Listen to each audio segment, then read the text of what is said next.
मैं सोहर गा रही हूँ। आप लोग सब्सक्राइब करिएगा, बताइएगा कैसा है। महाबोधि गाड़ी धर के चल आई राजा जी, महाबोधि गाड़ी धर के चल आई राजा जी। घर में मुन्ना ले बा जलमिया राजा जी, घर में मुन्ना ले बा जलमिया राजा जी।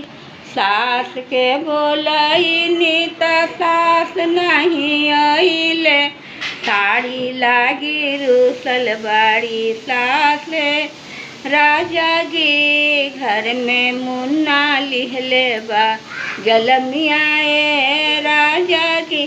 गोतिन के बोलाई नीता गोतिन नहीं आइले, लहंगा लागी रूसल बाड़ी गोतनियाए राजा जी। घर में मुन्ना लिहले बा जलमियाए राजा जी। ननद के बोलाई नीता ननद नहीं आइले, झुमका लागी रूसल बाड़ी ननदियाए राजा जी। झुमका लागी रूसल बाड़ी ननदिया राजा जी। घर में मुन्ना लिहले बा जलमिया राजा जी। महाबोधि गाड़ी धर के चल आई राजा जी। घर में मुन्ना लिहले बा जलम